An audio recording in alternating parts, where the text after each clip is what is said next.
अब ये हो गई हमारी L2 की क्वेश्चन फिनिश हो गया। सोचो इस क्वेश्चन में ये कंसेप्ट होता कि L1 is not parallel to L2, L1 is perpendicular to L2, तो क्या करते हैं देखो ध्यान से। अगर L1 परपेंडिकुलर है L2 के तो आप कहते हैं कि slope of L1 into slope of L2 is equal to -1।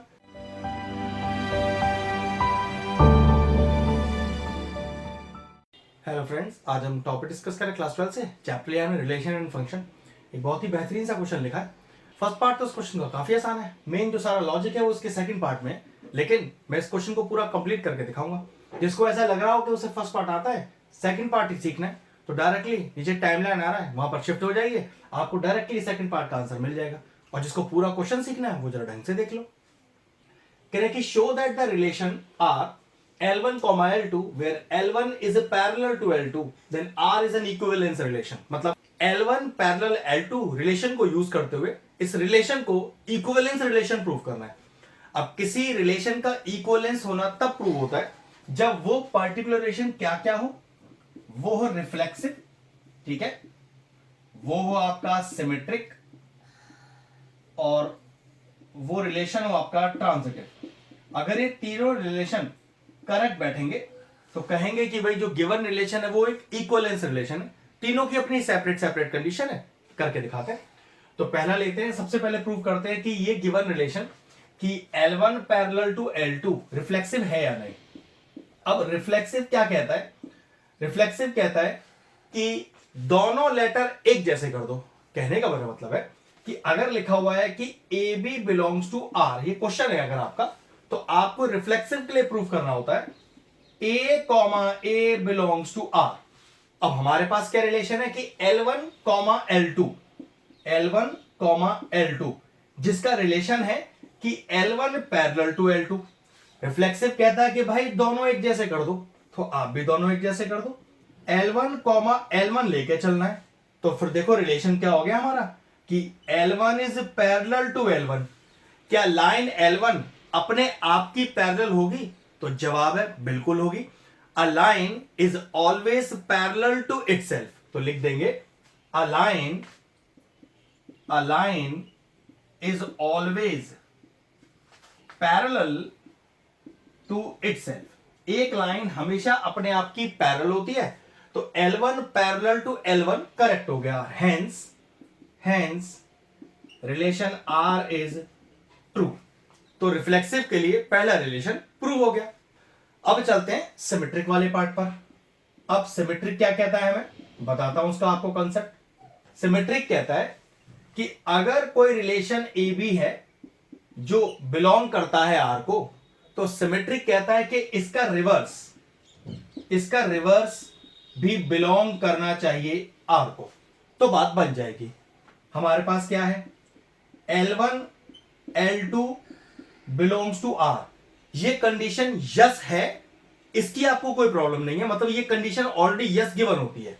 अब L1, L2 belongs to are imply करती है कि L1 पैरेलल है L2 के। ये बात प्रूव नहीं करनी, ये ऑलरेडी गिवन है, हमें तो ये प्रूव करना है क्या इसका रिवर्स यस हो सकता है।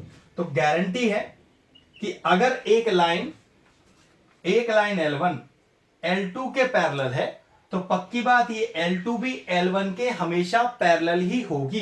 तो लिखेंगे कि then L2 will always be parallel to L1। ध्यान रखिएगा, अगर लाइन L1 लाइन L2 के पैरेलल है तो हमेशा लाइन L2 L1 के पैरेलल ही होगी। इससे हमें यह पता चला the given relation R is true for symmetric. ये भी प्रूव हो गया। अब चलते हैं इसके तीसरी कंडीशन पर, जो है ट्रांजिटिव। अब ट्रांजिटिव हमारे लिए क्या कहता है? ट्रांजिटिव कहता है कि भाई A, B अगर बिलोंग्स टू करता है R को एंड B, C भी बिलोंग करता है आपके R को, तो ट्रांजिटिव कहता है कि A, C वो भी R को बिलोंग करना चाहिए। मतलब पहली दो कंडीशन ऑलरेडी यस है, तीसरी यस आपको प्रूव करके दिखानी है। तो चलो स्टार्ट करते हैं कि भाई L1, L2 belongs to R। ये हमें क्या सजेस्ट करता है? ये सजेस्ट करता है कि L1 पैरेलल L2, यही तो गिवन रिलेशन है। एंड L2, L3, जी हाँ, एक नया वेरिएबल इंट्रोड्यूस करना है। देखो यहां पर भी तो C हमने नया इंट्रोड्यूस किया है। तो L2, L3 ये भी बिलोंग करता है R को, मतलब गिवन रिलेशन को, जो कि क्या है कि L2 पैरेलल टू L3। अब इसको ऐसे समझो, ये लाइन L1 पैरेलल है लाइन L2 के, ये पहला रिलेशन यस कहता है। फिर ये लाइन L2 पैरेलल है लाइन L3 के, ये हमारा सेकंड रिलेशन कहता है। तो ट्रांजिटिव कह रहा है क्या L1 और L3 पैरेलल होंगी? गारंटेड होंगी। तो आप लिखेंगे then L1 is always parallel to L3, hence the relation R is true for transitive। और अगर आपका गिवन रिलेशन रिफ्लेक्सिव, सिमेट्रिक और ट्रांजिटिव तीनों यस प्रूव हो जाए, then the given relation R is an equivalence relation. पहला part हमारा prove हो गया। मेन अब आते हैं अपने सेकंड पार्ट पर। इसका सेकंड पार्ट ही सबसे इंटरेस्टिंग पार्ट है। देखो क्या कहता है, L1 पैरेलल L2 के है ना, फिर क्या कह रहा है कि L1 and y is equal to x minus 4, then find the value of L2। मतलब आपको एक इक्वेशन दी है और उस इक्वेशन को इस रिलेशन के साथ यूज करें कि L1 पैरेलल L2, हमें L2 की इक्वेशन चाहिए। मतलब L1 लाइन की इक्वेशन दी है, आपको L2 लाइन की इक्वेशन निकालनी है। एक्चुअली में ये कंसेप्ट है क्वेश्चन का। तो देखो नियम ध्यान से, अगर दो लाइन आपस में पैरेलल हो तो क्या उनका स्लोप भी आपस में बराबर होता है? तो लिख सकते हैं slope of L1 will be equal to slope of L2। भाई ये हमने क्लास 11 के स्ट्रेट लाइन चैप्टर में सीखा था कि if two lines are parallel then their slopes are equal। अब क्योंकि लाइन L1 हमें गिवन है तो उसका स्लोप क्या है? तो चेक करो ये जो इक्वेशन है वो कौन सी फॉर्म है? y is equal to mx plus c, ये है स्लोप इंटरसेप्ट फॉर्म। ठीक है, पता होना चाहिए, नहीं पता है तो बेटा एक बार ढंग से देख लो। यहां पर अगर मैं चेक करूं तो यहां x का कोफिशिएंट कितना है 1 और यहां x का कोफिशिएंट कितना है m। तो मुझे अपनी लाइन जो L1 है उसका स्लोप मिल गया, लेकिन मुझे पता है कि दोनों लाइनों का स्लोप तो बराबर है। तो चेक करो, पहले L2 की एक जर्नल फॉर्म लिख के दिखाते हैं। तो कैसे लिखेंगे? इक्वेशन ऑफ L2 बिल्कुल इसी फॉर्म में लिखेगा, y is equal to mx plus k लिख लीजिए, c लिख लीजिए, फर्क नहीं पड़ता है। तो मेरे L2 की इक्वेशन ये है, जिसमें मैं क्या जानता हूं कि मेरी लाइन L2 का स्लोप L1 के स्लोप के बराबर होगा। L1 का स्लोप 1 है तो पक्की बात है मेरे L2 का स्लोप भी 1 है। तो जो L2 लाइन की इक्वेशन में m लिखा है उसमें m की जगह क्या लिख दूं? मैं लिख दूं 1। तो y is equal to 1x या x प्लस k, आ गया आंसर। अब क्वेश्चन आता है सर ये k का वैल्यू क्या होगा? तो देखो हियर आपको लिखना है here k belongs to any real value.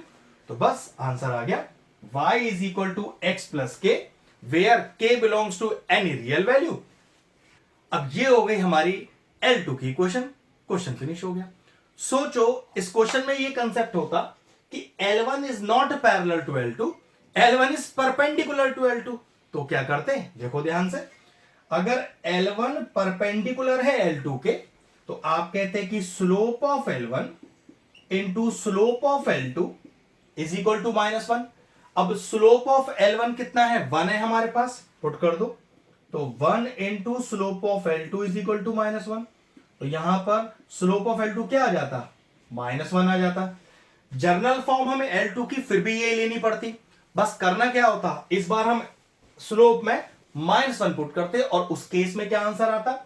y is equal to minus का x plus k where k belongs to any real value. तो ये भी कंसेप्ट हो गया।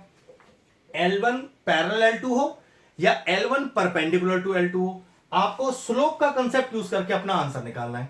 पेपर में हमें इस पर्टिकुलर क्वेश्चन में परपेंडिकुलर केस दिया नहीं था, वो तो मैंने आपको सिर्फ अलग से सिखा दिया, क्योंकि पेपर में तो कुछ भी आपको कंसेप्ट आ सकता है। तो ये है इस पर्टिकुलर क्वेश्चन का कंसेप्ट। क्वेश्चन फिनिश हो गया।